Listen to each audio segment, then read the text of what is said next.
Bismillahirrahmanirrahim. Alhamdulillahirabbil alamin. Wassalatu wassalamu ala al-mab'uts rahmatan lil alamin. Nabiyina Muhammad wa ala alihi wa sahbihi wa man tabi'ahum bi ihsanin ila yaumiddin. Amma ba'd.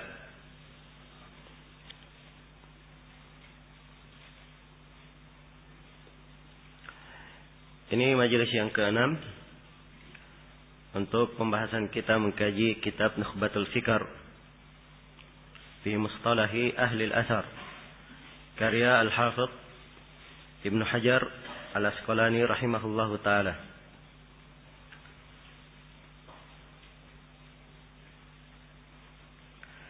Kemudian al-Hafidh Ibnu Hajar membawakan pembahasan tentang ziyadatus thiqah.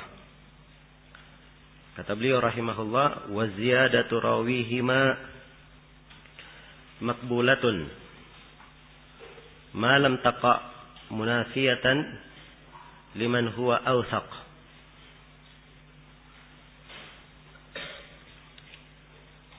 Kata Ibnu Hajar, wa ziyadatu rawihima, dan tambahan rawi keduanya. Keduanya itu hadits sahih dan apa? Hasan. Jadi tambahan seorang rawi thiqah atau seorang rawi dari hadits yang diterima sahih dan hasan, makbula, tambahan itu diterima. Ma lam taqa munafiyatan, sepanjang riwayat itu tidak bertentangan, tidak bertentangan liman huwa awsaq, dengan riwayat orang yang lebih thiqah. Ya, di mana orang yang lebih thiqah itu tidak menambah.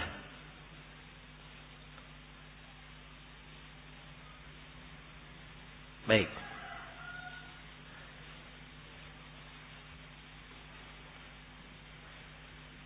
Di sini beliau sudah masuk menjelaskan tentang hukum ziyadatus thiqah.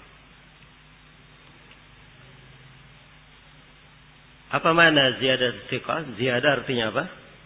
Tambahan. Thiqah artinya rawi yang thiqah. Iya, dan ibarat ini bahwa ziyadah thiqah makbula, tambahan rawi thiqah diterima, ini ibarat berjalan di lisan para ulama. Di antaranya Imam Al-Bukhari di Kitabul Hajj, dia sebutkan wa ziyadatun minas thiqati makbulah, dan tambahan dari rawi yang thiqah diterima. Demikian pula kalimat ini pernah disebut di dalam Al-Ilal karya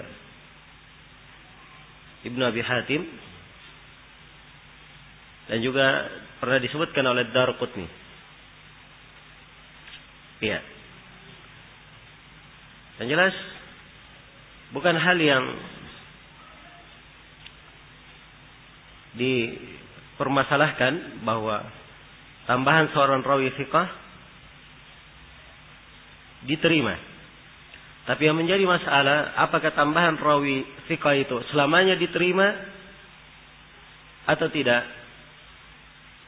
Ini ada beberapa pendapat di kalangan para ulama. Iya. Ibnu Salah menyebutkan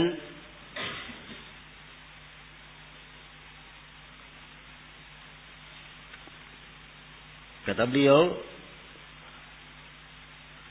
saya melihat apa yang seorang rawi bersendirian, seorang rawi thiqah bersendirian, saya melihat hal tersebut terbagi 3. Ibnu Salah menyebutnya terbagi berapa? Terbagi 3. Kata beliau, yang pertama, ayyaqa'a mukhalifan munafiyan lima rawahu sa'irus thiqat. Tambahan itu terjadi menyelisihi dan bertentangan dengan riwayat seluruh rawi yang thiqah. Kata Ibnu Salah, fahada hukmuhu rad. wa huwa syadz. Iya. Ini yang seperti ini kata Ibnu Salah, hukumnya adalah ar-rad, ditolak. Dan ini yang disebut dengan hadits syadz. Hadits syadz.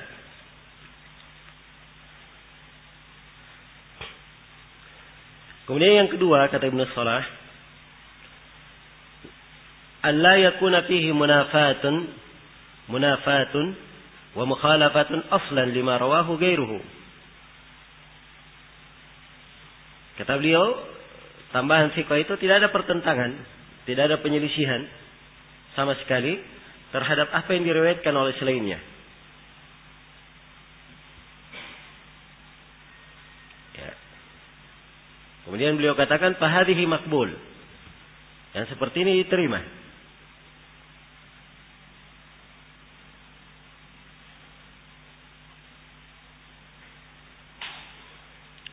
Kemudian yang ketiga kata beliau, yang ketiga, ma yaqau baina hatainil martabataini. Tambahan yang terjadi antara dua ini.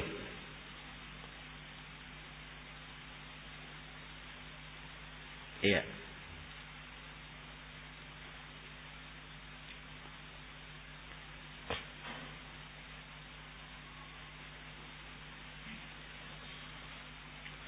Apa yang terjadi antara dua hal ini? Ibnu Salah memberi contoh dengan hadits. Kemudian beliau juga katakan, dan dari bentuk ini juga ta'arudul wasl ma'al irsal wal waqf ma'ar rafa. Ada pertentangan antara riwayat mausul dan riwayat mursal, riwayat mauquf dan marfu. Iya. Maksudnya sebagian meriwayatkan marfu dan sebagian meriwayatkan apa? Mursal.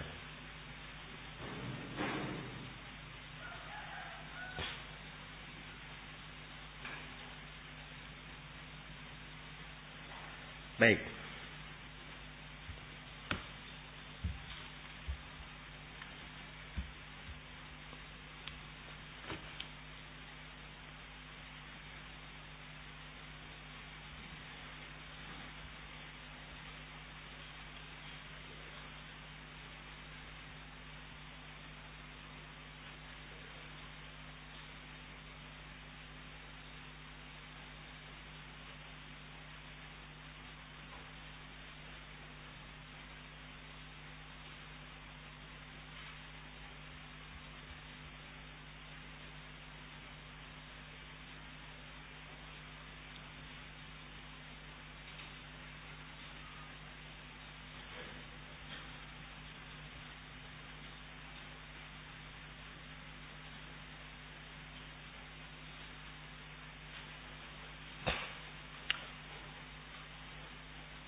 Ini tiga keadaan ya disebut oleh Ibnu Salah rahimahullah.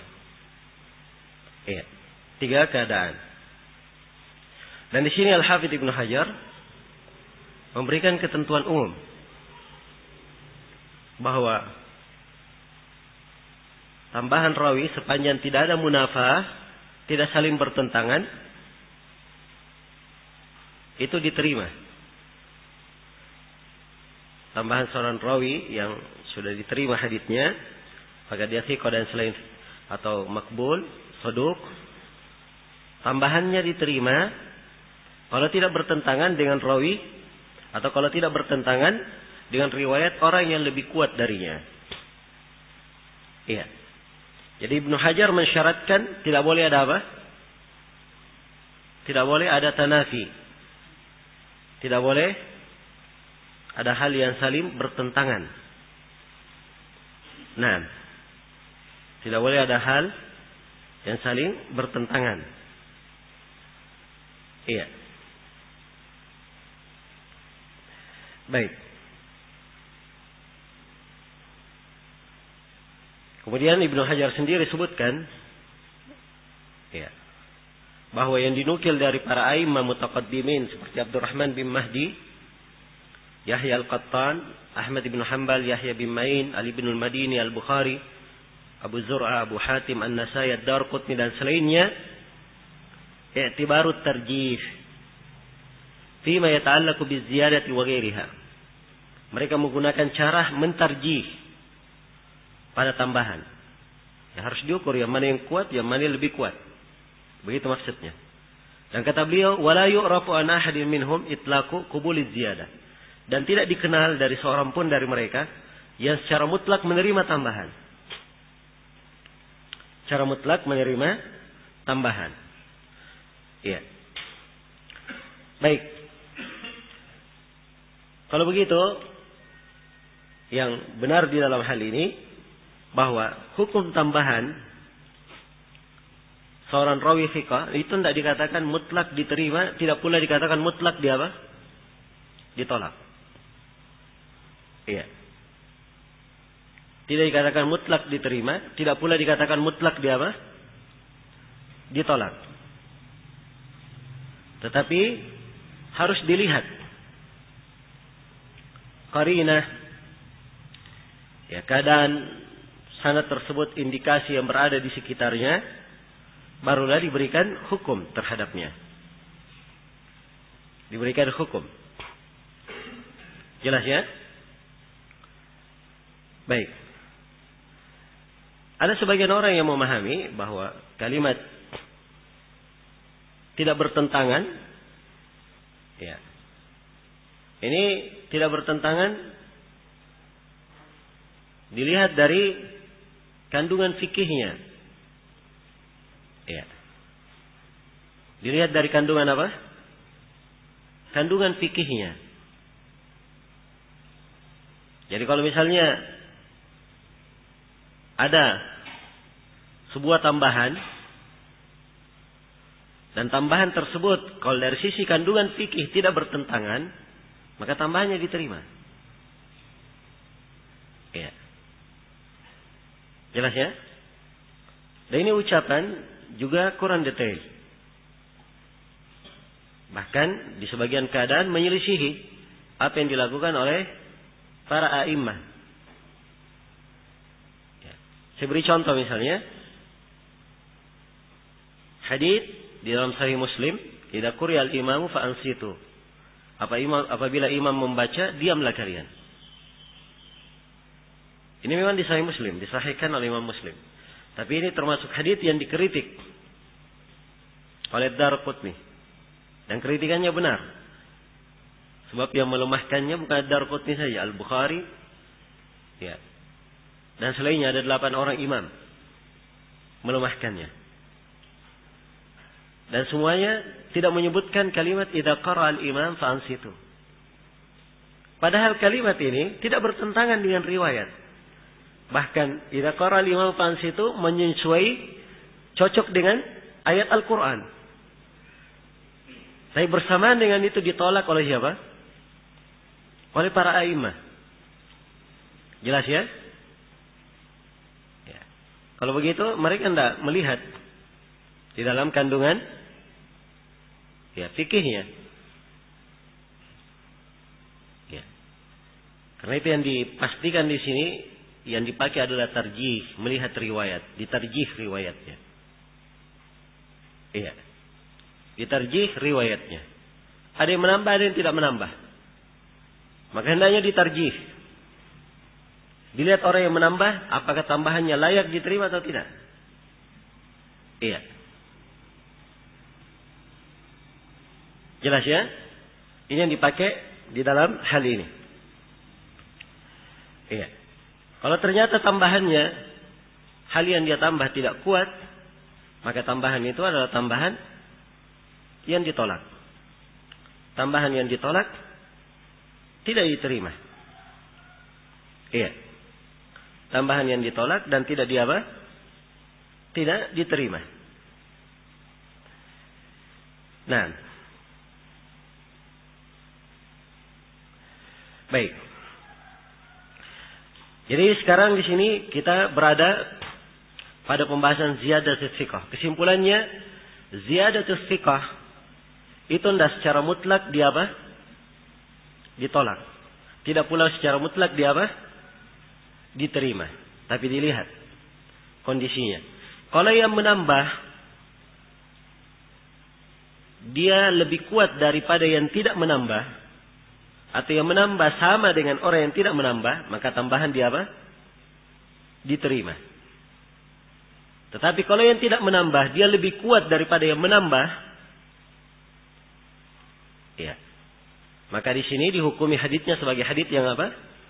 Hadits yang syadz. Jadi tambahannya dianggap sebagai tambahan yang apa? Yang syadz. Jelas ya? Jadi kalau tambahannya diterima, dia dianggap ziyadatus thiqah, tambahan thiqah. Tambahan thiqah namanya, ziyadat as-thiqah. Kalau tidak diterima, tambahannya disebut apa? Disebut syadz. Jelas sampai sini? Baik, jadi ini dua istilah ya. Ada ziyadatus thiqah dan ada apa? Ada syadz. Iya. Kalau rawinya menambah, diterima, itu disebut ziyadah thiqah. Seperti contoh misalnya, hadits yang masyhur, semua riwayat haditsnya waju'ilat liyal ardu masjidan wa tahura. Kan begitu haditsnya ya? Dan bumi itu dijadikan untukku sebagai masjid dan tahura, sebagai pensuci.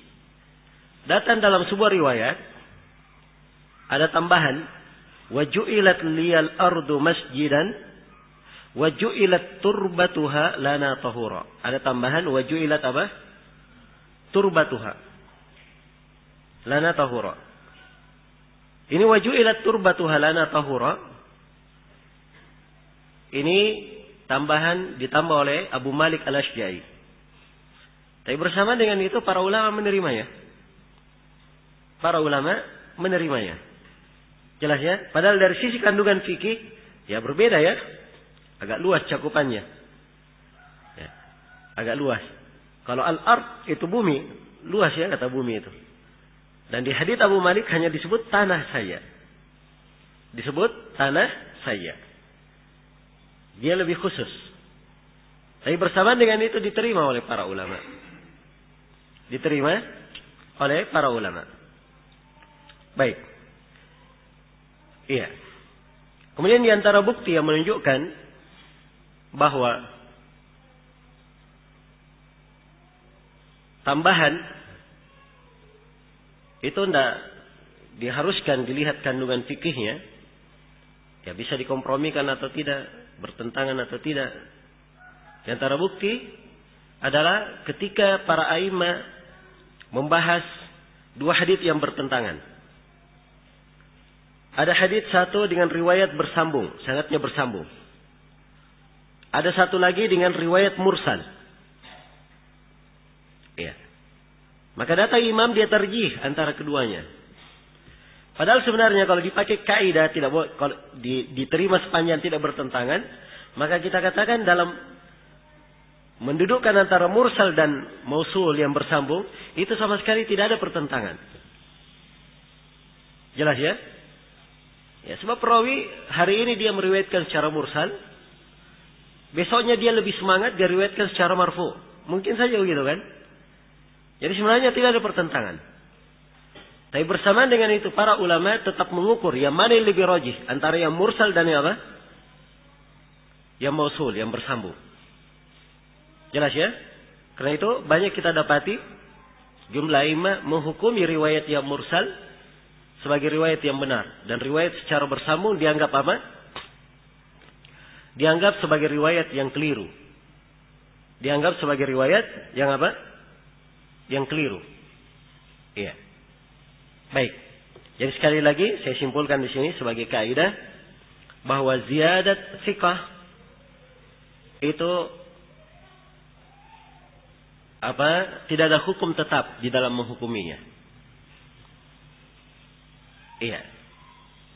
Tapi yang dilihat adalah tarjih dengan qara'in, menguatkan dengan indikasi. Itu yang dilihat. Pada ziyadah thiqah. Tambahan thiqah. Ya, dan ini termasuk pembahasan yang penting dalam ilmu hadis. So banyak tambahan-tambahan yang perlu diperiksa. Ya. Apalagi kalau dia memberikan kandungan fikih. Memberikan pengaruh di dalam kandungan apa? Kandungan fikih. Ya. Ada tambahan yang diterima. Ada tambahan yang diterima dan ada yang tidak diterima. Iya. Baik. Tambahan yang diterima itulah disebut ziyadah apa? Ziyadah thiqah. Dan yang tidak diterima itu disebut sebagai apa? Syad. Dan yang disebut sebagai syad. Baik. Kita beri contoh.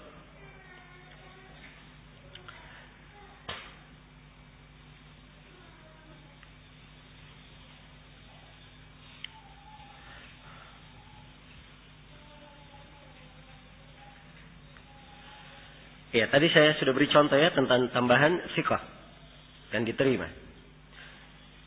Ya, di antara tambahan thiqah juga adalah hadits yang berada di Sunan Abi Daud. Kunna la na'uddu ya at-tuhra atau as-sufra wal qudra ba'da at-tuhri syai'an. Kami tidak pernah menghitung al-qudra dan sufra, keputihan dan kekuningan, setelah sucinya seorang perempuan, tidak pernah dihitung sama sekali. Ya, ini tentang hukum al-qudra dan sufra di pembahasan haid ya. Ya, perempuan keluar darinya ada warna keputihan, ada kekuningan. Ya, tidak bisa dia tahu ini darah haid atau bukan darah apa, jelas. Kalau darah haid warnanya warna apa? Warna hitam. Jelas ya? Tapi ini tidak hitam. Nah, kalau dia keluar di masa haid bagaimana? Ya, kan bingung. Di riwayat Bukhari hanya dikatakan kami tidak menghitung al-qudra dan sufra sama sekali. Di riwayat Bukhari. Tapi di riwayat Abu Daud ada tambahannya. Kami tidak menghitung al-qudra wa sufra setelah suci, sama sekali tidak dihitung. Ya, beda ya hukumnya ya. Kalau di riwayat Al-Bukhari kandungannya sufra dan qudra itu tidak ada hukumnya. Jelas ya? Tapi di riwayat Abu Daud beda. Riwayat Abu Daud sufra dan qudra kalau dia keluar sebelum masa suci, masih di masa haid keluarnya, dia dihitung haid. Kalau keluarnya setelah masa haid, tidak dihitung haid lagi. Ini riwayat apa? Abu Daud. Tapi bersamaan dengan itu, tambahan Abu Daud diterima. Sebab dia tambahan dari rawi thiqah dan tidak menyelisih orang yang lebih kuat darinya. Jelas sampai sini? Iya. Maka ini contoh dari ziyadah thiqah. Dan ziyadah thiqah banyak jumlahnya dalam riwayat-riwayat. Demikian sebaliknya, tambahan yang tidak diterima yang disebut syad juga banyak. Ya, juga banyak. Bentuk-bentuk tambahan banyak ya bentuknya. Mungkin saya akan lebih banyak uraikan nanti di pembahasan tentang ilal. Sebab pembahasan syad ini sebenarnya masuk di pembahasan tentang ilal. Saya beri contoh misalnya hadits riwayat syad. Ya, dikeluarkan oleh Al-Imam At-Tirmidzi dan Abu Daud. Ya. Sebuah hadits dari jalan Abdul Wahid Ibn Ziyad. Ia meriwayatkan dari Al-A'mash, dari Abu Salih, dari Abu Hurairah.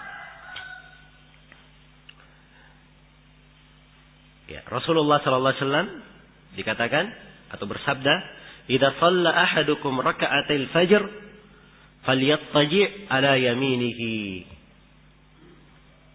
Ya, Rasulullah bersabda, apabila salah seorang dari kalian salat 2 rakaat subuh, 2 rakaat sunnah subuh, setelah salat 2 rakaat sunnah subuh, hendaknya dia bersandar, berbaring di atas tulang rusuknya.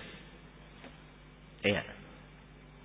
Ini dari hal yang dilakukan oleh Nabi ya. Beliau setelah salat 2 rakaat sunnah subuh, sebelum salat subuh, beliau berbaring lagi sedikit di atas rusuk kanannya. Tapi di hadits riwayat Tirmidzi dan Abu Daud yang saya bacakan tadi, lafadznya falyattaji, hendaknya dia bersandar. Perintah. Asal dalam perintah menunjukkan mana apa? Hah? Mana wajib? Iya, karena itu Ibnu Hazm berpendapat wajibnya dibangun di atas apa? Hadits ini. Jadi dia wajibkan habis sholat sunnah 2 rakaat diwajibkan apa? Berbaring di atas bagian kanannya. Ya, ini pendapat Ibnu Hazm. Tapi riwayat yang lain dari Nabi SAW yang syah dari beliau, iya, itu bukan perintah, tapi hanya perbuatan. Disebutkan bahwa Nabi kalau sudah sholat 2 rakaat sunnah sebelum sholat subuh beliau berbaring. Disebutkan perbuatan bukan perintah. Ya, kalau perbuatan mana yang paling tinggi hukumnya apa? Hah? Hukumnya sunnah, kan begitu kalau perbuatan. Nah, sekarang ada pertentangan. Ya. Abdul Wahid bin Ziyad meriwayatkan dari Al-A'mash dengan lafaz perintah. Sedangkan rawi thiqah yang lainnya meriwayatkan dari Al-A'mash ya, hanya perbuatan Nabi bukan perintah. Yang mana yang diterima? Nah, ini berarti Abdul Wahid bin Ziyad thiqah. Kan begitu? Ya. Sisa kita periksa. Apakah tambahan Abdul Wahid bin Ziyad ini diterima atau tidak? Apakah tambahan Abdul Wahid bin Ziyad diterima atau tidak? Jawabannya di sini tidak diterima. Karena rawi-rawi thiqah yang lainnya lebih kuat darinya tidak menyebutkan kata perintah. Hanya menyebutkan kata apa? Dari perbuatan Nabi. Nabi berbaring di atas apa? Rusuk kanannya. Iya. Baik. Kalau begitu, tambahan Abdul Wahid bin Ziyad dalam hadis ini dianggap sebagai tambahan yang apa? Tambahan yang syad. Jelas sampai sini? Ini contoh ziyadatus thiqah tidak diterima. Contoh ziyadatus thiqah tidak diterima. Baik. Contoh lain. Iya. Contoh lain. Ini sering menjadi pembahasan tentang menggerak-gerakkan jari. Ketiga apa? Ketiga, ya, isyarat tasyahud. Iya. Menggerak-gerakkan jari. Apa hukum riwayat tambahan menggerak-gerakkan ini? Ya, kalau haditsnya semuanya ya sahih secara umum ya, tapi menggerak-gerakkannya. Ya. Hadits menggerak-gerakkan jari ini datang dari riwayat Zaidah bin Qudamah. Meriwayatkan dari Asim bin Kulayb. Dia meriwayatkan dari ayahnya Kulayb bin Syihab. Dari Wa'il bin Hujur. Disebutkan hadits tentang kifiyat salat dan dia terangkan ketika Nabi tasyahud yuharrikuha, dan Nabi apa? Menggerak-gerakkannya. Dan Nabi menggerak-gerakkannya. Jadi ada tambahan wa yuharrikuha. Ya. Ini tambahan dari Zaidah bin Qudamah. Sedangkan rawi yang lain meriwayatkan dari Asim bin Kulayb dari ayahnya dari Wa'il bin Hujur, hadits yang sama tidak ada tambahannya. Tidak ada tambahannya. Baik, kalau begitu siapa yang diterima? Iya, sekarang tambahan Zaidah bin Qudamah dihukumi apa? Dihukumi ziyadat thiqah atau dihukumi hadits yang syad?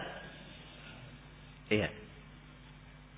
Yang tidak menyebutkan tambahan jumlahnya belasan orang. Satu saja diselisih oleh Zaidah bin Qudamah, itu haditsnya dianggap lemah. Satu saja diselisih. Sebab imam besar lebih besar kedudukannya daripada Zaidah bin Qudamah. Jelas ya? Baik. Dan Syekh Al-Albani rahimahullah, beliau pernah melemahkan riwayat Zaidah bin Qudamah karena menyelisihi 2 orang. Dilemahkan riwayatnya.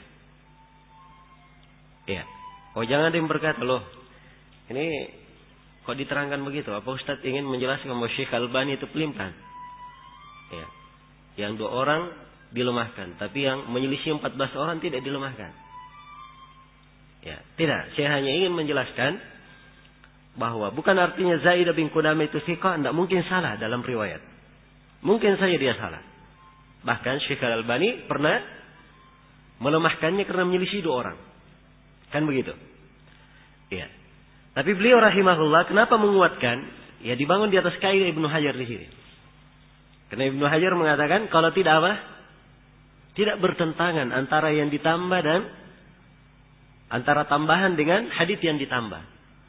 Ya, bagi beliau kebanyakan riwayat Nabi berisyarat. Cuma disebut apa? Berisyarat. Datang riwayat Nabi menggerak-gerakkan. Tambahan zaidah. Kata beliau isyarat dan menggerak-gerakkan itu tidak bertentangan, kata beliau. Ya. Beliau beri contoh. Ya. Seorang lagi berdiri. Kemudian diisyaratkan begini, digerakkan tangan, isyaratkan. Dia duduk. Maka isyarat di sini sudah apa? Dimaklumi. Jadi isyarat dia dinamakan isyarat tapi menggerak-gerakkan. Kata beliau kalau begitu isyarat itu tidak bertentangan dengan apa? Menggerak-gerakkan. Jelas ya? Dan ini untuk menjawab ya, alasan beliau ini. Ya, yang pertama kita kembali kepada akar masalah. Apakah memang harus seperti itu dikompromikan? Jawabannya tidak harus. Ya, saya sudah beri contoh tadi ya. Hadits tambahan di Sahih Muslim, apabila imam membaca hendaknya kalian diam, ini dilemahkan oleh para a'immah. Padahal haditsnya tidak bertentangan, tambahan tidak bertentangan dengan hadits yang ditambah. Bahkan tambahan itu sama dengan zahir ayat Al-Quran. Bersama dengan itu dilemahkan oleh para ulama. Ya, dan betapa banyak ada riwayat yang bersambung, riwayat mursal. Ternyata para ulama menguatkan riwayat yang mursal. Padahal tidak ada pertentangan antara yang bersambung dan mursal. Tidak ada pertentangan. Cukup kita katakan rawinya punya 2 riwayat. Satu bersambung, satu mursal. Kan begitu? Ya, tapi para ulama tidak melakukan. Para a'immah tidak melakukan seperti itu. Ya. Dengan demikian kaidah yang beliau disebutkan oleh Al-Hafidz di sini dan diikuti oleh Syekh Al-Albani rahimahullah ini perlu ditinjau kembali. Iya. Baik. Maka saya kembali kepada tambahan Zaidah ibn Qudamah. Dia menyelisihi belasan rawi. Maka di sini tambahannya dianggap sebagai tambahan yang apa? Tambahan yang syaddah. Selain daripada itu ada tambahan bunyinya sebaliknya. Dan Nabi tidak menggerak-gerakkannya. Ya. Lafadznya apa? Dan Nabi tidak menggerak-gerakkannya. Ya. Ini tambahan dari jalan Abdul Razzaq yang meriwayatkan dari Sufyan Ats-Tsauri dari Asim bin Kulayb. Ya. Untuk tambahan Abdul Razzaq ini Syekh Al-Albani menganggapnya lemah. Jelas ya? Padahal sebenarnya ya kalau kita ingin hitung sebenarnya tidak menggerakkan juga tidak bertentangan dengan isyarat. Kan begitu? Sebagaimana menggerakkan tidak bertentangan dengan isyarat, demikian pula tidak menggerakkan tidak bertentangan dengan isyarat. Ya, sini banyak orang ya di majelis ini. Tapi kalau saya tanya, di mana Abdullah?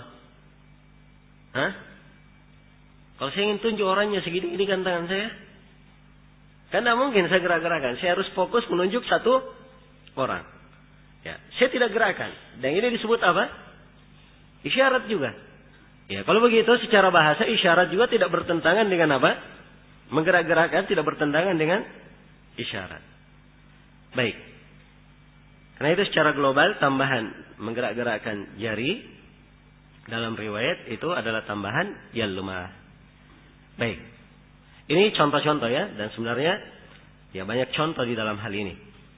Ya, tapi ini pembahasan kita ringkas, semoga bisa dipahami. Baik.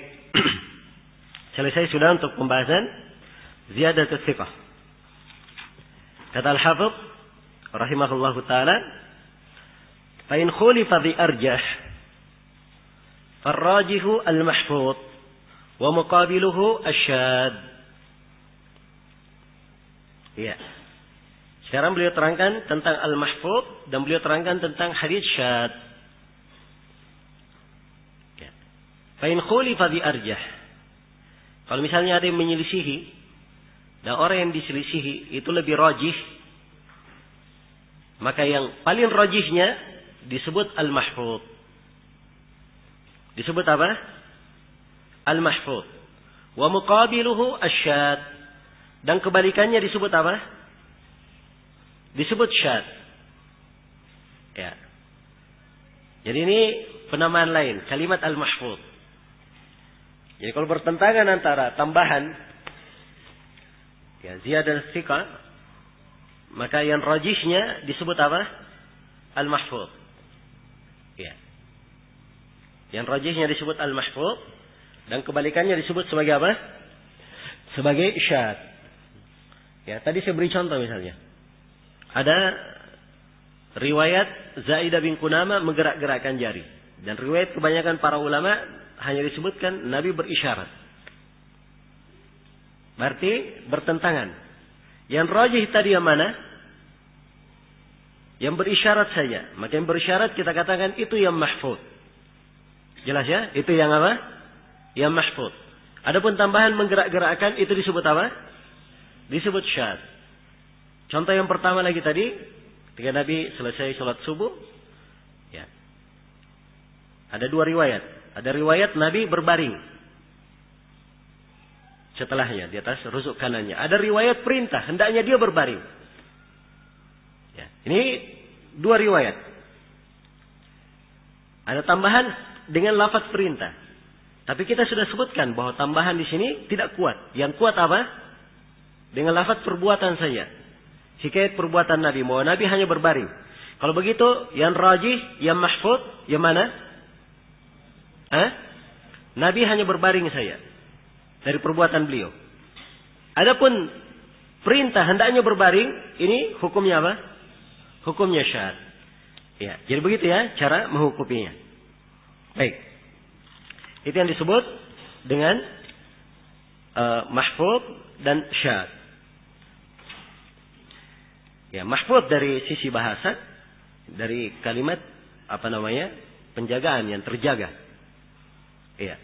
Dan dari sisi istilah itu tadi tambahan riwayat seorang rawi thiqah, dia menyelisih orang yang di bawahnya. Tingkatannya di bawah. Ya, ya kalau dia thiqah dia menyelisih orang yang di bawahnya, berarti riwayatnya apa? Lebih kuat diterima. Itu yang disebut mahfuz. Jelas ya? Kalau syad sebaliknya. Riwayat rawi yang makbul menyelisih siapa yang lebih kuat. Nah. Baik, selesai sudah di sini pembahasan tentang syad, mahfuz dan ziyadat thiqah. Ya. Tapi perlu saya ingatkan di sini beberapa hal. Yang pertama yang perlu saya ingatkan bahwa di dalam pembahasan itu kebanyakan ulama lebih banyak menggunakan kalimat mahfuz daripada kalimat apa? Syad. Jadi kalau dia katakan ini hadits syad, dia biasanya katakan ini hadits tidak mahfuz biasanya. Ini hadits tidak apa? Ghairu mahfuz. Tidak mahfuz. Jadi penggunaan ghairu mahfuz itu lebih banyak. Kemudian yang kedua, ya, syad itu punya dua makna. Punya dua makna. Dan ini dari hal yang banyak orang yang keliru dan kurang memahaminya. Iya. Ada syad bil mukhalafah, ada syad karena menyelisihi, dan ada syad karena tafarrud, karena bersendirian. Jadi syad terbagi berapa? Ada syad ada dua bentuk. Ya, ada syad karena menyelisihi, dan ada syad karena apa? Karena dia tafarrud bersendirian. Ya, ada syad karena dia tafarrud bersendirian. Jelas ya? Baik. Syad bil mukhalafah itu tadi dia meriwayatkan hadits, dia mengisi rawi yang lebih apa? Lebih thiqah darinya. Itu yang kita contohkan tadi. Ya. Kalau syad bit tafarrud, dia rawi thiqah. Ya. Tapi tingkat kesikawannya tidak begitu besar. Nah, kemudian dia meriwayatkan sebuah hadits dari seorang guru. Guru ini punya banyak murid, misalnya. Dan hadits yang diriwayatkan harusnya hadits yang dikenal oleh orang-orang. Tapi ternyata rawi ini hanya sendirian meriwayatkan, tidak ada orang lain yang meriwayatkan. Kira-kira yang diterima atau tidak? Hah? Iya. Anggaplah kita misalnya hadir di depan seorang guru. Iya. Muridnya banyak. Tapi ternyata ya, yang menghafal ucapan guru itu satu ucapan hanya seorang murid saja. Padahal sebenarnya kalau si guru mengucapkannya, yang lainnya harus tahu sebab perkara penting. Jelas ya? Maka nukilan dari satu orang ini harus dipertanyakan atau tidak? Ya harus dipertanyakan. Dan ini adalah suatu hal yang dianggap syadz juga. Karena itu Ibnu Shalah menyebut dari bentuk syadz dan munkar ada dua. Ada dengan mukhalafah, ada dengan apa? Dengan tafarrud, bersendirian. Iya. Dengan tafarrud, bersendirian.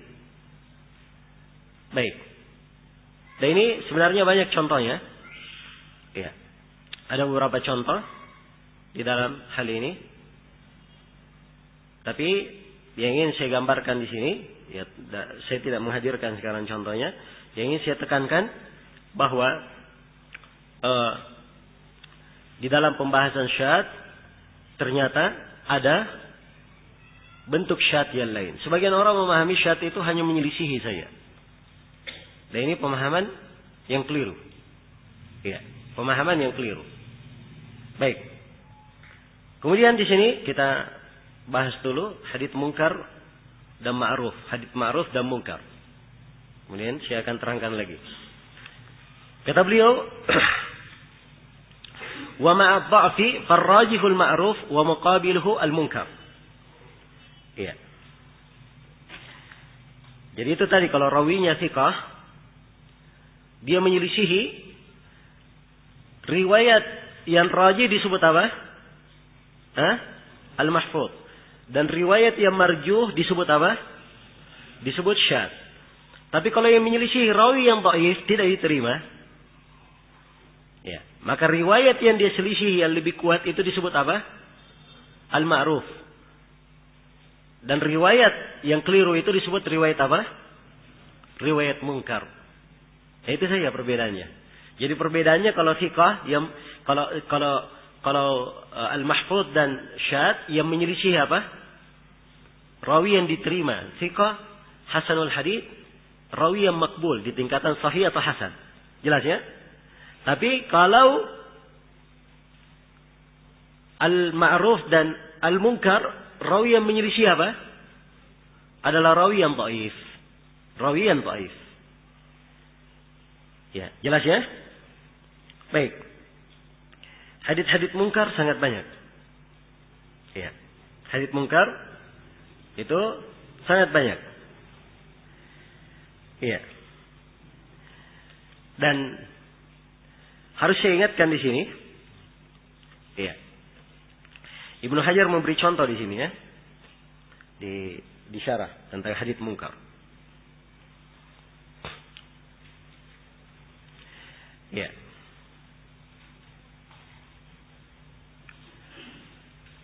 Kata beliau, hadits dari jalan Hubayb bin Habib. Hadits dari jalan Hubayb bin siapa? Bin Habib. Dia meriwayatkan dari Abu Ishaq. Dia meriwayatkan dari siapa? Dari Abu Ishaq. Ya. Dari Al-Aizar bin Hurayth. Dari Ibnu Abbas. Dari siapa? Ibnu Abbas. Ya, kalau saya gambarkan begini.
Iya.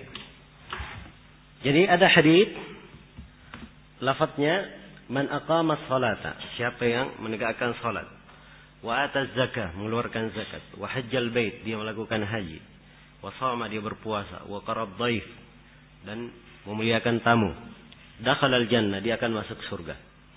Hadis ini diriwayatkan oleh Hubayib bin Habib. Perhatikan ya, tulisannya sama. Kalau tidak diharokati sama. Tapi bacanya beda. Hubayib bin apa? Bin Habib. Hubayib bin Habib ini, dia ini dhaiful hadis. Dia meriwayatkan hadis dari Abu Ishaq, dari Aizar bin Huraith, dari Ibnu Abbas, dari Nabi bersabda, dia sampaikan. Jadi hadisnya Hubayib secara apa?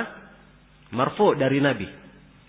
Dia diselisihi oleh rawi thiqah yang lainnya. Tidak disebut namanya di sini oleh Ibnu Hajar.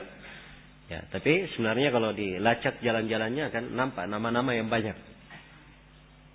Ya. Rawi-rawi yang thiqah yang lainnya meriwayatkan dari Abu Ishaq, dari Aizar bin Huraith, dari Ibnu Abbas, langsung dia sebutkan hadisnya. Berarti rawi thiqah menyebutkan itu ucapan Ibnu Abbas. Jelas ya? Sedangkan Hubayb dia meriwayatkan dari Nabi. Iya. Meriwayatkan dari Nabi. Ya. Sudah dipahami di sini letak perselisihannya di mana? Hah? Paham letak perselisihannya? Jadi kalau Hubayb bin Habib dia meriwayatkan dari siapa? Dari Nabi. Hadits ini dinisbatkan ke Nabi. Haditsnya marfu. Tapi kalau fiqh yang lainnya dia meriwayatkan dari ucapan siapa? Ucapan Ibnu Abbas. Ada penyelisihan atau tidak? Ada penyelisihan. Nah, begini ya cara mengoreksi nanti. Ya kalau kita lihat banyak riwayat, pertama kita lihat dulu letak perputaran sanad di mana. Setelah itu kita bisa pilah. Ya, bentuk-bentuk perselisihannya bagaimana? Bentuk-bentuk perselisihannya bagaimana? Ya. Baik. Hadits ini riwayat Hubayb bin Habib, ya. Ini dianggap sebagai riwayat yang apa? Hah? Riwayat yang mungkar sebab dia rawi dhaif menyelisihi rawi yang lebih thiqah. Dan hadits thiqah itu tadi yang meriwayatkan dari ucapan Ibnu Abbas ini yang disebut dengan nama apa? Nama al-ma'ruf. Jadi ini al-ma'ruf yang riwayat secara marfu itu yang disebut sebagai apa? Riwayat yang apa?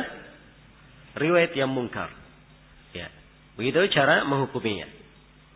Baik. Selesai sudah ya antara ya syad dan lawannya mungkar. Ya, yang semisal dengannya mungkar dengan al-mahfud dan apa? Al-ma'ruf. Al-mahfud kebalikannya apa? Syad. Al-ma'ruf kebalikannya apa? Kebalikannya mungkar. Tapi ini sekali lagi saya perlu mengingatkan di sini bahwa ada silang pendapat antara Ibnu Hajar dan selainnya di dalam hal ini. Ibnu Hajar membedakan antara mungkar dan syad. Sedangkan Ibnu Salah beliau menganggap mungkar dan syad itu sama. Mungkar dan syad adalah apa? Adalah sama. Dan ini sekali lagi saya sebutkan bahwa ini istilah. Tapi kalau kita melihat para imam terdahulu, ya, ingat ya ukuran kita selalunya di dalam mustalah itu imam terdahulu, pakar ahli hadis seperti Imamul Bukhari, Imam Muslim, ya, dan seterusnya dari para imam di masa itu. Sebab mereka yang menjadi apa? Sumber memang di dalam masalah ini. Para imam terdahulu kalau kita lihat, memang kebanyakan mereka menggunakan lafaz mungkar terhadap rawi, terhadap hadis yang rawinya thiqah pun mereka katakan ini hadits mungkar. Padahal kalau rawinya thiqah harusnya dikatakan haditsnya apa? Hah? Haditsnya syad. Jelas ya? Ada rawi dhaif, dia menyelisihi, diterangkan kelemahannya. Diterangkan riwayat yang benar. Riwayat yang benarnya dikatakan oleh imam itu al-mahfud dari sebulan. Harusnya dikatakan al-mahfud atau al-ma'ruf? Al-ma'ruf sebagai menyelisihi dhaif kan? Tapi dia katakan al-mahfud. Ya. Kalau begitu penggunaan di kalangan ulama terdahulu itu lebih luas daripada apa yang diterangkan oleh Al-Hafidz Ibnu Hajar di sini. Ya. Tapi secara global sekali lagi kita hendaknya memahami istilah. Jadi kalau para imam terdahulu menggunakan istilah, kita tidak heran. Sebab mereka menyamakan antara mungkar dan apa? Syadz. Kalau seperti Al-Hafidz Ibnu Hajar dan selainnya dari kalangan mutaakhirin membedakan, kita juga paham istilah mereka apa. Kita paham istilah mereka apa? Istilah mereka membedakan. Ya, itu pun Al-Hafidz Ibnu Hajar di beberapa tempat di Fathul Bari saya ketemukan, beliau menyelisihi kaidah beliau sendiri di sini. Ya. Ada hadits riwayat dhaif. Dan beliau katakan ini hadits syadz. Harusnya dikatakan hadits apa? Hadits munkar. Ya. Jelas ya, tapi beliau sebut apa? Beliau sebut syadz. Ya, kalau begitu di dalam masalah penggunaan kadang juga ada hal-hal yang beliau sendiri meluas di dalam penggunaannya sebagaimana memang para ulama terdahulu meluas di dalam menggunakannya. Ya, saya beri contoh lain supaya lebih jelas. Ini saya baca dari kitab Ahadits Mu'allah Zahiruha As-Sihhah karya Syekh Muqbil rahimahullahu taala. Hadits-hadits yang punya cacat tapi tanpa zahirnya adalah sahih. Ya. Ini termasuk karya beliau. Yang beliau sebutkan 400-an hadits di sini. Di cetakan pertama ya, ini sudah ada cetakan keduanya. Cetakan keduanya ada tambahan-tambahannya. Baik. Ya, saya beri contoh.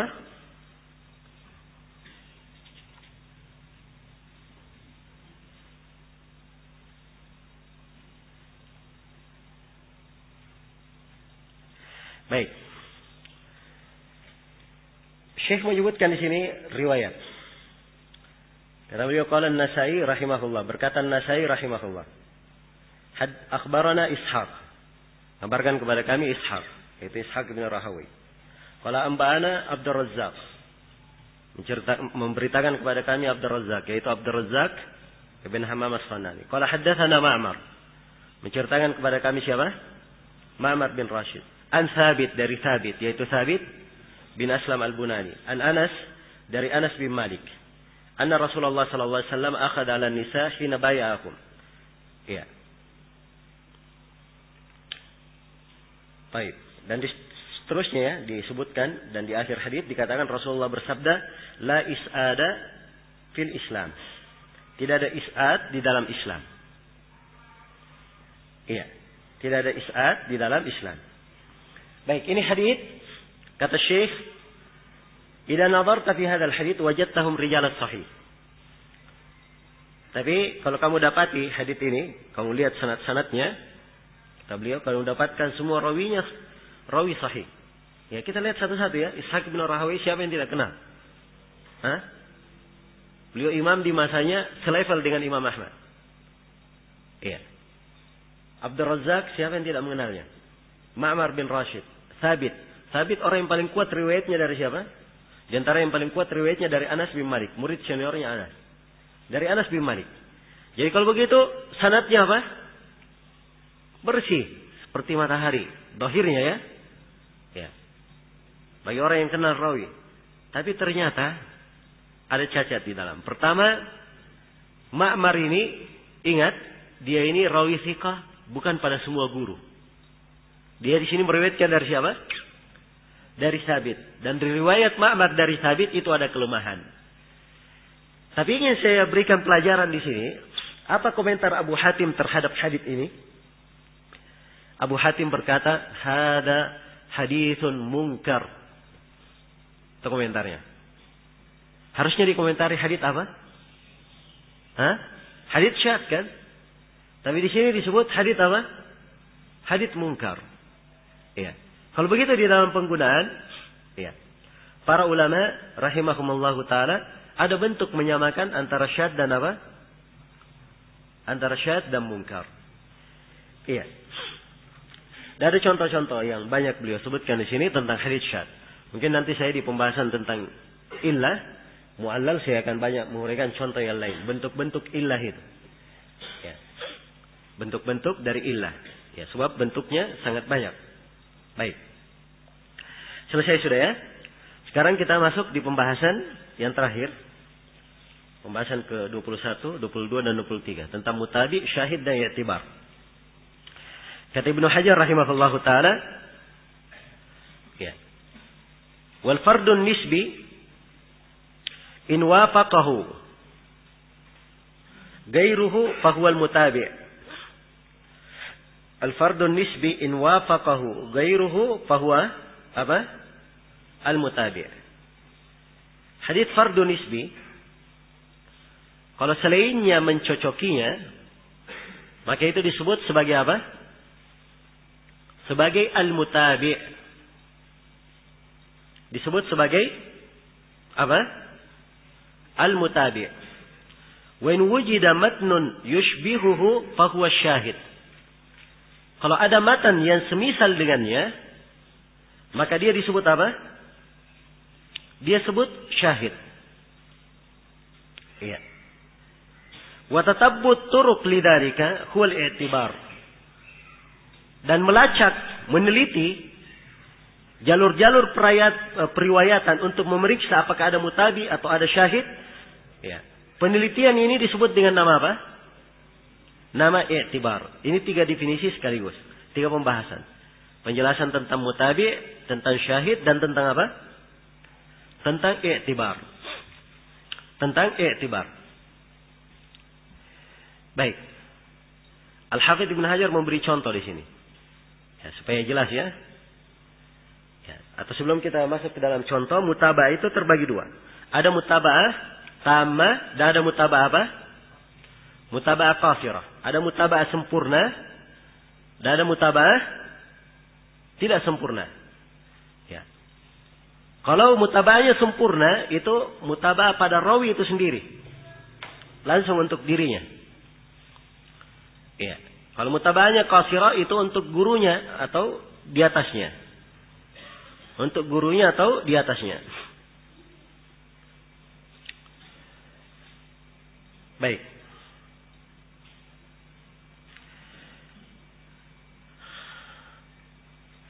Diberi contoh oleh Al-Hafidz Ibnu Hajar rahimahullah.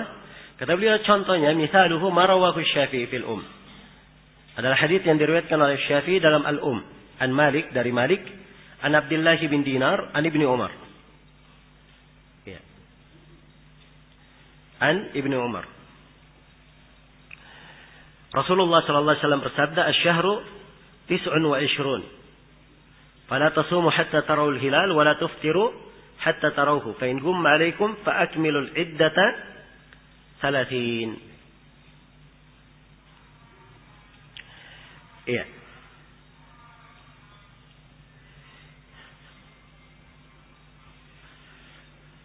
Baik.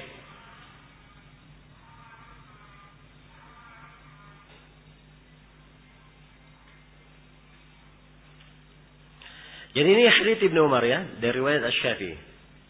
Asy-Syafi'i meriwayatkan dari siapa? Dari Imam Malik. Imam Malik meriwayatkan dari siapa? Dari Abdullah bin Dinar. Abdullah bin Dinar meriwayatkan dari siapa? Dari Ibnu Umar. Haditsnya tentang masalah ruqyat hilal, bulan 29 hari.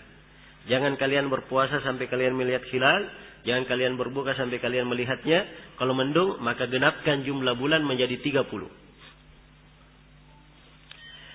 Ya.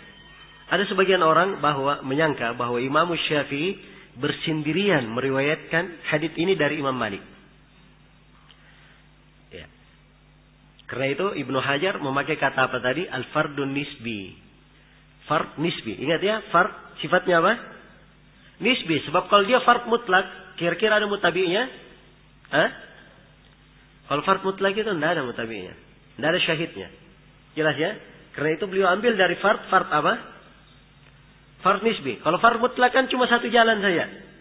Tapi fard nisbi mungkin dia banyak jalan. Salah satu dari banyak jalan itu yang ada kebersendirian di situ. Jelas ya? Baik. Karena itu bahasa Al-Hafidz fardun nisbi. Ya. Baik, saya gambarkan ya supaya lebih mudah dipahami.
Iya. Baik, perhatikan riwayatnya. Hadits. Ya, haditsnya ya, asy-syahru 29. Bulan itu 29 hari. Dan seterusnya titik. Ini riwayat marfu dari Nabi. Asy-Syafi'i rahimahullah meriwayatkan hadits ini dari Malik, dari Abdullah bin Dinar, dari Ibnu Umar, dari Nabi sallallahu alaihi wasallam. Sekarang kita ingin melihat apakah Imam Syafi'i punya pendukung atau tidak. Iya, ada mutaba'ah atau tidak. Setelah diperiksa, iya, ternyata Al-Bukhari meriwayatkan hadits yang sama dari Ibnu Umar dari jalan Abdullah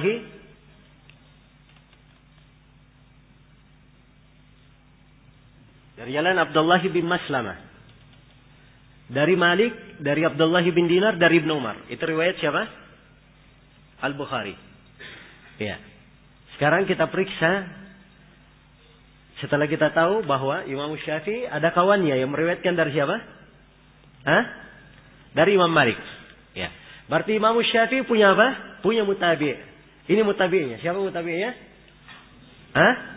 Abdullah bin Maslamah. Ini yang disebut apa? Mutabi'. Jelas ya? Ini mutaba'ah terbagi dua tadi kita sebut. Mutaba'ah tammah dan mutaba'ah apa? Qasirah. Kalau mutaba'ah tammah itu mutaba'ah untuk rawi itu sendiri. Jadi Imam Syafi'i dapat mutaba'ah untuk dirinya sendiri. Ya, itu Abdullah bin Maslamah karena keduanya sama-sama meriwayatkan dari Malik. Kalau begitu mutaba'ah Abdullah bin Maslamah untuk Imam Syafi'i disebut mutaba'ah apa?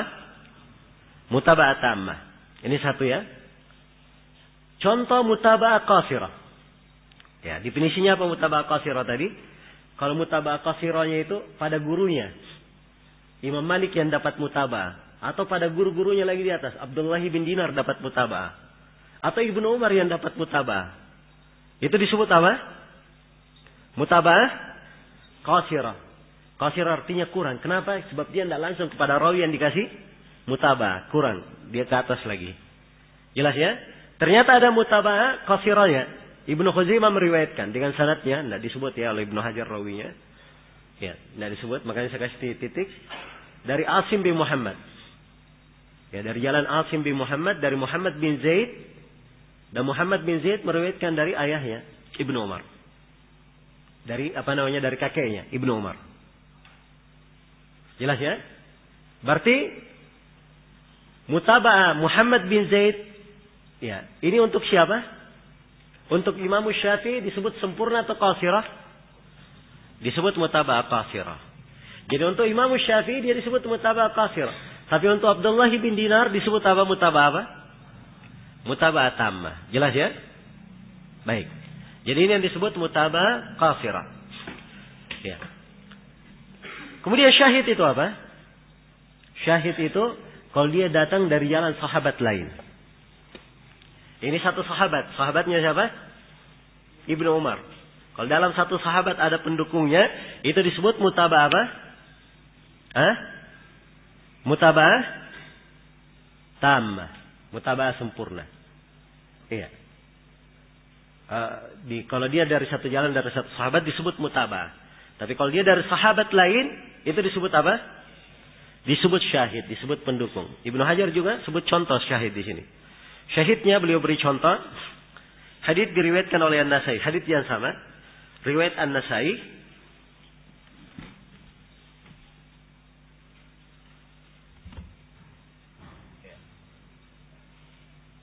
Riwayat An-Nasai.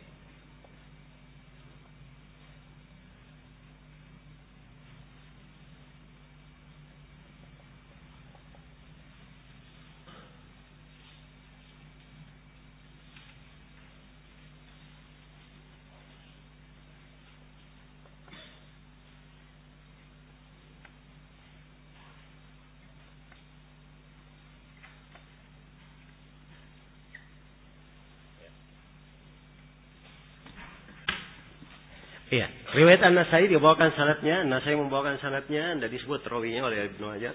Langsung menuju kepada Muhammad bin Hunain. Muhammad bin Hunain meriwayatkan dari siapa? Dari Ibnu Abbas. Ibnu Abbas meriwayatkan dari Nabi hadits yang sama. Walaupun lafadznya apa? Lafadznya sedikit berbeda. Dan itu tidak ada masalah ya. lafaz semana atau semisal itu tidak bermasalah. Jelas ya? Dipahami sampai sini. Jadi hadits Ibnu Abbas ini adalah syahid untuk hadits siapa? Hadits Ibnu Umar. Itu yang disebut syahid. Ya, dan Ibnu Hajar ingatkan bahwa kadang ada yang menggunakan mutabah untuk syahid, dan ada yang menggunakan kata syahid untuk mutabah. Nah ini kata beliau tidak ada masalah dalam penggunaan. Yang penting kita paham maksudnya. Kita memahami maksudnya. Baik, jelas sampai sini. Ya mungkin saya beri contoh lain di sini supaya mudah bagi kita untuk membuat kerangka-kerangka sanad seperti itu tadi. Ini dari jalan-jalan supaya mudah kita gambarkan. Ya, riwayat hadits itu. Iya.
Ya baik.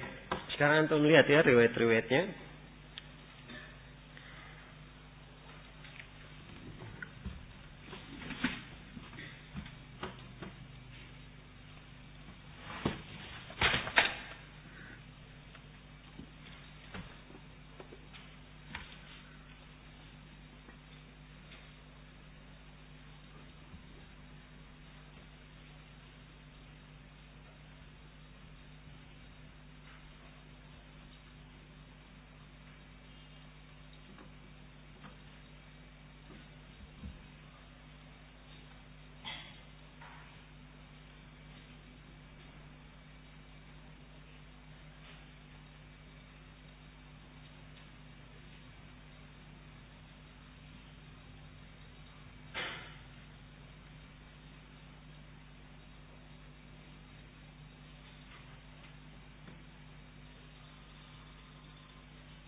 Ini Sahih Muslim. Kita baca di Sahih Muslim ya.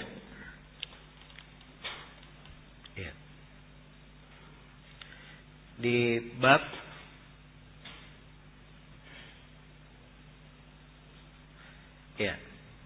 bab safaril mar'a ma mahramin ila hajjin wa ghairihi. Ini bab dari Imam Nawawi. Di Sahih Muslim itu kalau ada judul bab itu dari Imam Nawawi, bukan dari Imam Muslim ya. Ini pembahasan Imam Muslim membawakan hadits-hadits perjalanan seorang perempuan bersama mahramnya menuju pada haji. Ya, Imam Muslim pertama membawakan hadits. Kata beliau haddatsana Zuhair bin Harb, Muhammad bin Musanna.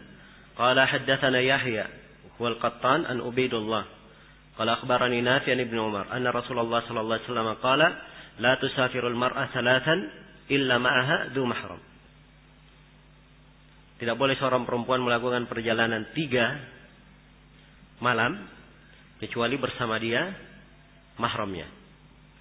Kata beliau, wa haddatsana Abu Bakar bin Abi Syaibah qala haddatsana Abdullah bin Numair wa Abu Samaha wa haddatsana Ibnu Numair qala haddatsana Abi jami'an an Ubaidillah bi hadzal isnad. Fi riwayat Abi Bakar faqah salat wa fi riwayat Ibnu Numair fi riwayatihi an abihi thalatha illa ma'aha dzu mahram. Kemudian kata beliau, wa haddatsana Muhammad bin Rafi' qala haddatsana Ibnu Abi Fudail qala akhbarana Ad-Dhahhak an Nafi' an Abdullah bin Umar. Ini sama ya, masih dari siapa? Abdullah bin Umar. Tadi juga Abdullah bin Umar. An Nabi sallallahu alaihi wasallam annahu qala la yahillu limra'atin tu'minu billahi wal yawmil akhir tusafiru masirata 3 layalin illa wa ma'aha di mahram. Masih hadits Ibnu Umar. Kemudian kata beliau, haddatsana Qutaibah bin Sa'id wa Utsman bin Abi Syaibah jami'an an Jarir. Qala Qutaibah haddatsana Jarir an Abdul Malik ibn Umair an Qazza an Abi Sa'id. Ini hadits Abu Sa'id. Ya, ini sudah hadits kedua. Baik. Ini juga hadits Abu Sa'id berikutnya. Ini juga masih hadits Abu Sa'id. Dari beberapa jalan ya, lihat jalan-jalannya banyak. Ya. Ini hadits Abu Hurairah. Ini yang ketiga sudah. Sudah 3 orang sahabat. Walaupun lafadznya berbeda ya. La yahillu limra'atin muslimatin tusafiru masirata layalin. Ini 1 malam. Kalau tadi 3 malam ya. Ini 1 malam. Illa maha rajulun du hurmatin minha. Baik. Ini hadits Abu Hurairah. Ya. Hadits Abu Hurairah. Hadits Abu Hurairah ada beberapa konteks. Ada yang 3 hari, ada yang 1 hari. Ini hadits Abu Sa'id lagi. Berulang lagi. Hadits Abu Sa'id. Baik. Dan terakhir ini adalah hadits Ibnu Abbas. Ini khusus tentang apa? Tidak boleh seorang perempuan melakukan perjalanan kecuali dengan apa? Dengan mahramnya. Jadi Imam Muslim membawakan berapa hadits? Pertama dari Ibnu Umar, kemudian dari Abu Sa'id, kemudian dari Abu Hurairah, kemudian dari Abu Sa'id lagi, kemudian dari Ibnu Abbas. Bagaimana caranya dirangkum? Iya, ini riwayat-riwayat ya. Kita ingin merangkumnya supaya terbiasa. Ya. Hadits-hadits ini bisa dilihat di mana perputaran sanadnya. Di mana perputaran sanadnya. Kita ambil contoh ringkas ini. Iya. Baik. Dan di sini dibedakan ya perselisihan riwayat oleh Imam Muslim. Dan ini contoh tambahan yang diterima. Contoh tambahan yang diterima. Tolong dinyalakan baterainya.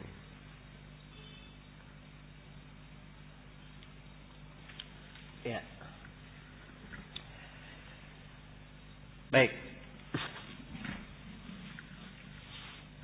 Saya gambarkan sanadnya.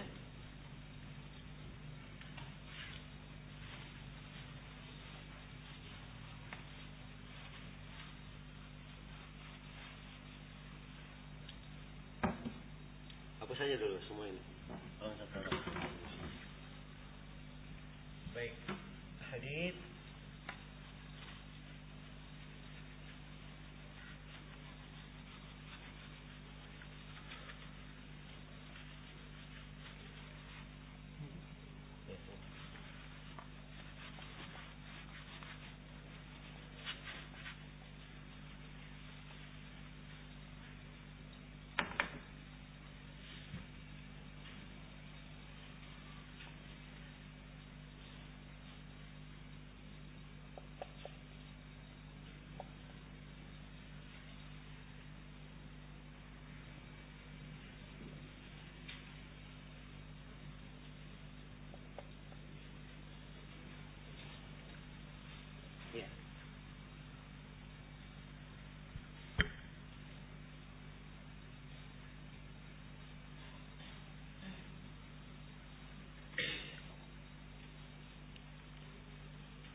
Iya. Jadi ini gambaran untuk dua riwayat Abdullah bin Umar yang disebut oleh Imam Muslim. Ya, perhatikan ya gimana cara kita simpulkan dalam bentuk riwayat. Jadi Ibnu Umar radhiyallahu taala anhu yang meriwayatkan dari beliau ada dua orang, Nafi' dan siapa? Ad-Dhahhak. Ya. Yang meriwayatkan dari Nafi' Ubaidullah. Riwayat dari Ubaidullah ada tiga orang, Yahya Al-Qattan, Abdullah bin Numair dan siapa? Abu Usama. Yang meriwayatkan dari Yahya Al-Qattan ada dua orang, Zuhair bin Harb dan Muhammad bin Musanna. Yang meriwayatkan dari Abdullah bin Numair ada dua orang, Muhammad bin Abdullah bin Numair dan Abu Bakar bin Abi Syaibah. Sedangkan yang dari Abu Usama cuma Abu Bakar bin Abi Syaibah yang meriwayatkan. Ya, itu penggambaran riwayatnya. Dari jalan Nafi'. Yang meriwayatkan dari Ad-Dhahhak ada Ibnu Abi Fudaik dan dari Ibnu Abi Fudaik Muhammad bin Rafi'. Jelas ya? Muhammad bin Rafi'. Dari sini kita bisa melihat hadits Ibnu Umar. Nafi' punya apa? Punya mutabi'. Siapa mutabi'nya? Ad-Dhahhak. Dari Ubaidullah ada tiga orang. Jadi Yahya bin Qattan ada dua mutabi'nya. Siapa mutabi'nya? Abdullah bin Numair dan siapa? Abu Usama. Untuk Yahya bin Qattan, Ad-Dhahhak ini mutaba'ah apa namanya? Mutaba'ah qasirah. Untuk Yahya Al-Qattan, Ubaidullah bin Numair dan Abu Usama ini mutaba'ah apa namanya? Mutaba'ah tammah. Jelas ya? Jadi ini cara menentukannya, melihat mutaba'ahnya. Dan ini penting nanti dalam menguraikan ilah hadits. Ya, nanti saya akan berikan contoh-contoh tambahan ya dengan penyebutan ilah. Hanya saya di sini saya ingin tunjukkan bagaimana seorang itu meringkas. Ya, dia bikinkan tabel sanad itu supaya tergambar dengan jelas di mana perbedaan-perbedaan riwayat. Nah, dan ini hadits bukan dari hadits Ibnu Umar saja, ada hadits Abu Hurairah, ada hadits siapa Abu Sa'id, dan ada hadits siapa? Ibnu Abbas. Jelas ya? Ada hadits Ibnu Abbas. Ya. Silakan antum baca sendiri kelanjutannya di Sahih Muslim dan bikinkan tabelnya seperti itu. Ini tugas pribadi. Ya, kebiasaan ya seseorang dia sering membuat seperti itu. Kalau dia dapat sanad sering dia buat. Kalau dia sudah terbiasa tidak perlu lagi dia gambar-gambar sanad. Kalau sudah terbiasa cukup dia dengar sekali dia sudah tahu di mana letak persilangan pendapat, di mana letak perputaran riwayat, madarul hadits di mana, perputaran sanad di mana, dia sudah bisa menentukan. Itu kalau sudah terbiasa. Tapi orang ini membiasakan dirinya, langkah awalnya seperti ini. Ya, dia banyak membuat kondisi dan mengkondisikan matan dengan gambaran seperti ini supaya mudah. Ya, dia lihat letak-letak perselisihan antara rawi itu di mana. Jelas ya? Baik. Iya, selesai sudah pembahasan tentang mutabi, syahid dan i'tibar. Dengan ini ya, kita selesai dari 23 pembahasan untuk seputar hadits makbul. Kemudian berikutnya, pembahasan berikutnya, pembagian hadits makbul dari sisi pengamalan dan tidaknya. Ibnu Hajar berkata, "Tsummal maqbulu in salima minal mu'aradhah fa huwal muhkam." Kemudian hadits makbul itu kalau dia selamat dari mu'aradhah, penyelisihan, itu disebut sebagai hadits yang apa? Hadits yang muhkam. Wa in urida bimithlihi, kalau dia diselisihi oleh yang semisal dengannya, fa amkana al-jam'u, dan mungkin dijama', fa huwa mukhtaliful hadits, maka itu namanya apa? Mukhtaliful hadits. Aw thabata al-mutaakhir fa huwa an-nasikh, atau bisa dipastikan siapa yang terakhir, maka itu disebut apa? Nasikh. Wal akharu mansukh, dan yang lainnya dianggap mansukh. Wa illa fat tarjih, kalau tidak bisa maka ditarjih. Wa illa tawakkuf, kalau tidak disebut apa? Tawakkuf. Baik. Untuk ucapan Ibnu Hajar ini ada 7 pembahasan yang ingin kita uraikan. Pembahasan yang pertama, pembagian lain untuk hadits makbul. Ya, jadi hadits yang makbul kalau dia sudah sahih haditsnya, dia kadang ada yang menyelisihinya. Jadi haditsnya sudah sahih. Tapi ternyata kandungan dari hadits itu diselisihi oleh hadits yang lain. Diselisihi oleh hadits yang apa? Hadits yang lain. Iya. Contoh misalnya. Ya, ini diberi contoh oleh Al-Hafidz Ibnu Hajar ya dalam Nushah. Hadits la adwa wala tiara. Tiada penularan dan tidak ada apa? Tiara. Ya, tidak ada penularan. Nah, jadi secara teks hadits ini menunjukkan bahwa penularan itu tidak ada. Tapi di hadits yang lain Nabi SAW bersabda, "Firra minal majdum, firaraka minal asad." Larilah kamu dari orang al-majdum, orang yang kusta, seperti kamu lari melihat singa. Yang tadi dikatakan tidak ada penularan, ini ketika ada orang yang berpenyakit kusta disuruh apa? Disuruh lari. Ya, jelas ya? Jadi zahirnya ada apa? Ada penyelisihan. Ya. Karena itu Ibnu Hajar di sini membagi hadits menjadi dua secara umum. Dari sisi apakah ada lawannya atau tidak ada lawannya. Apakah ada yang menyelisihinya atau tidak ada yang menyelisihinya. Kalau dia selamat dari penyelisihan, tidak ada yang menyelisihinya, itu disebut hadits apa? Hadits muhkam. Kalau ada yang menyelisihinya, inilah pembahasan ilmu hadits yang disebut dengan nama mukhtalifu apa? Al-hadits. Mukhtaliful hadits. Nah, ada buku-buku khusus dalam hal ini. Atau ada buku karya Ibnu Qutaibah, ada buku karya Imam Syafi'i dan selainnya tentang mukhtaliful hadits. Jelas ya? Ya. Baik.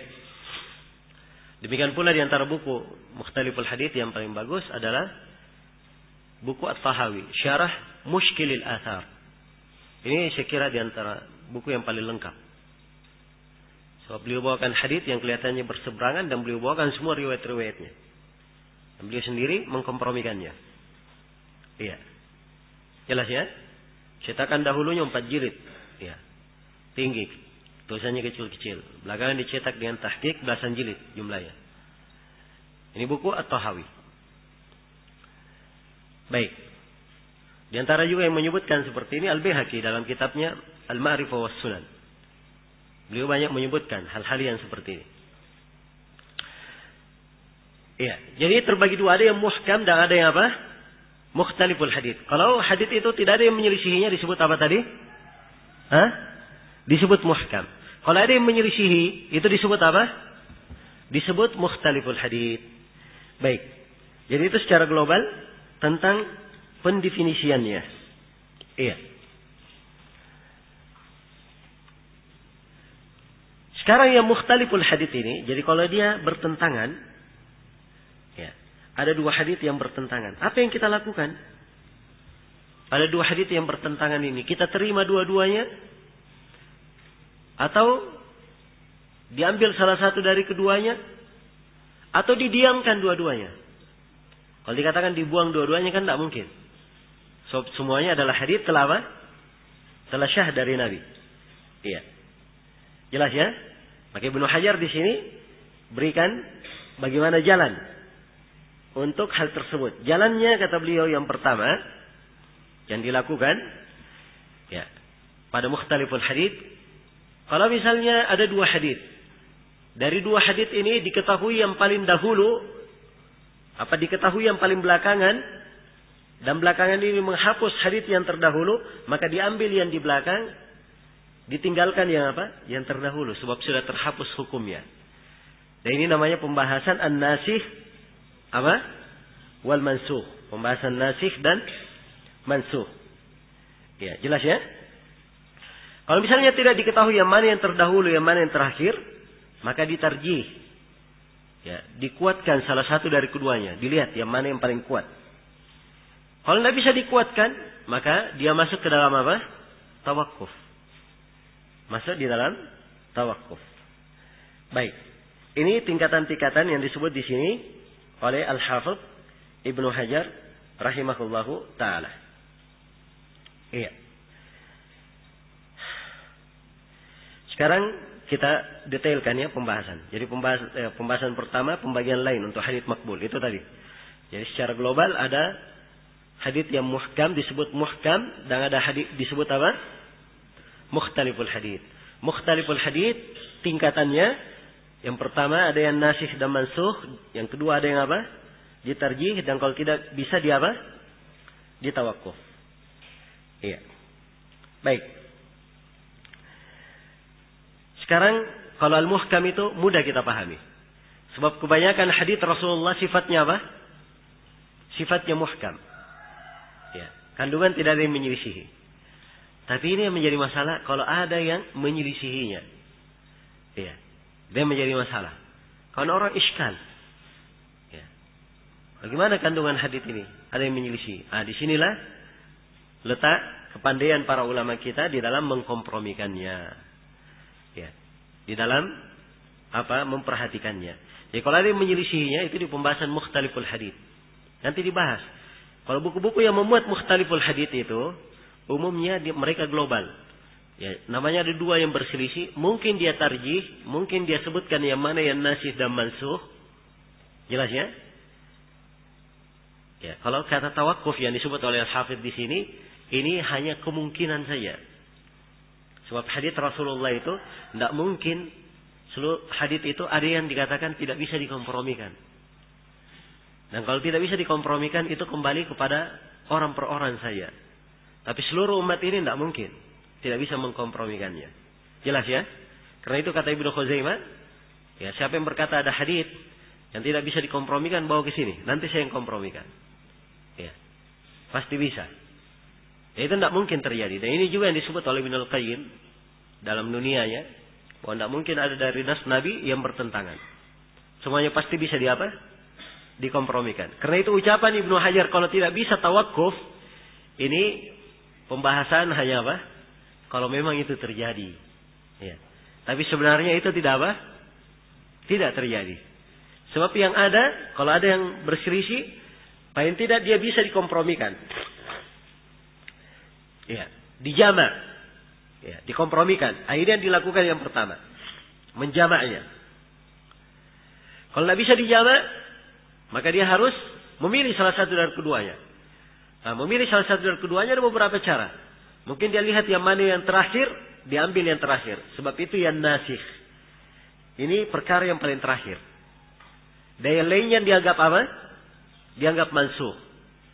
Ya, kalau tidak diketahui yang mana yang terakhir, ditarjih. Dilihat yang mana yang lebih kuat.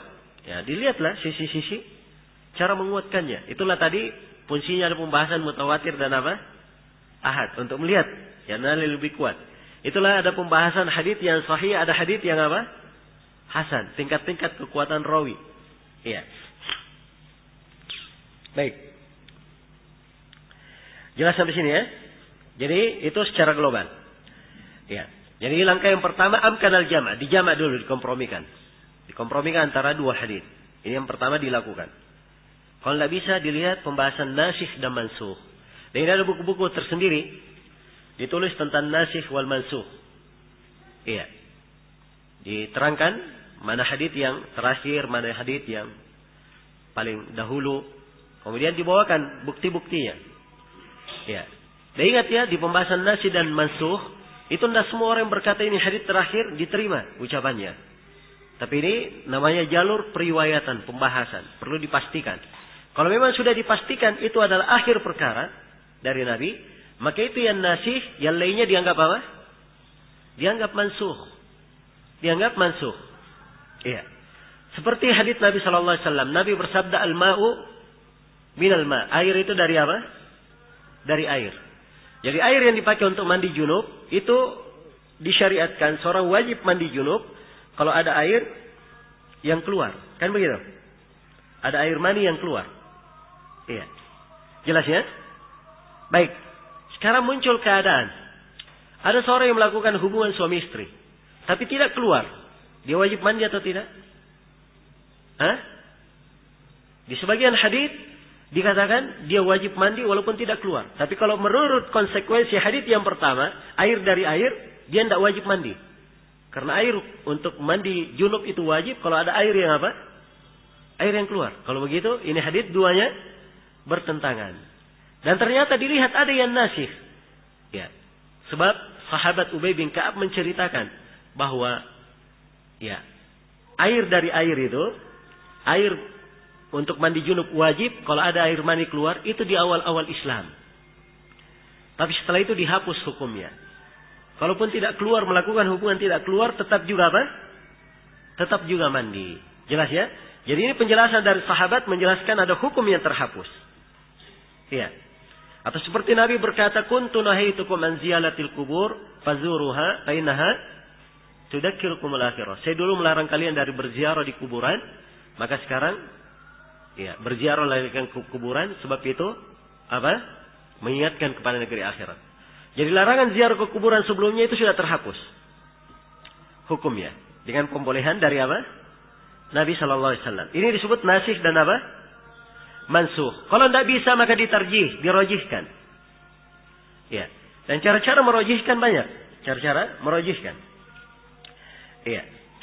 Ada banyak cara untuk merojihkan. Kadang dilihat pada rawinya. Dari sisi hafalannya, yang mana yang lebih ahli fikih, yang mana yang lebih banyak mulazamah dengan gurunya. Kadang dilihat dari sisi cara dia meriwayatkan hadisnya. Ini memakai itu sana pakai an saja. Nah, itu perbedaan ya. Kadang dari sisi apa? Bentuk periwayatannya. Ya. Kadang dari sisi haditsnya riwayat orang Mekah atau Madani dari negeri mana yang meriwayatkan. Iya. Jelas ya? Ada cara-cara mentarjih.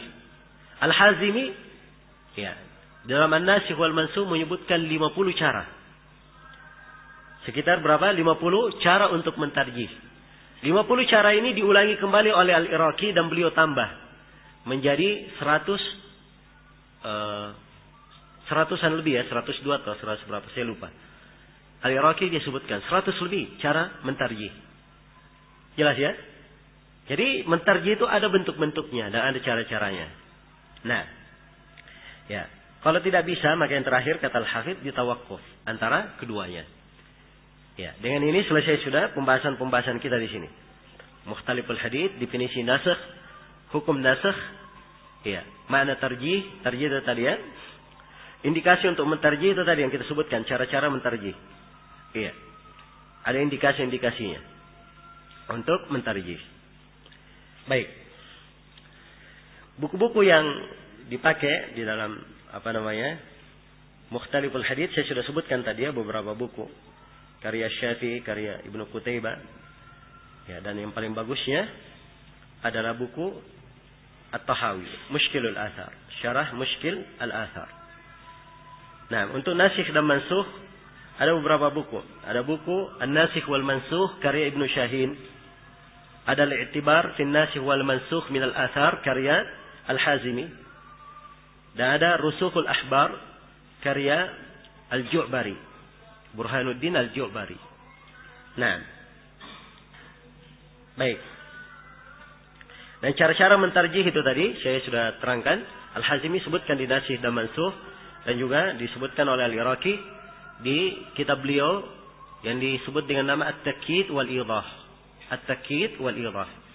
Ya, di pembahasan ini, di pembahasan Mukhtaliful hadits, beliau sebutkan di situ cara mentarjih. Baik. Selesai sudah ya bahasa ini. Untuk pembahasan selanjutnya insyaallah taala kita lanjutkan pada sesi pertemuan pada pertemuan berikutnya. Pembahasan selanjutnya ini termasuk inti pembahasan. Ya, kita akan berusaha membahasnya dengan lebih detail insyaallah taala. Baik. Subhanakallahumma wa bihamdik asyhadu an la ilaha illa anta astaghfiruka wa atubu ilaik walhamdulillahi rabbil alamin.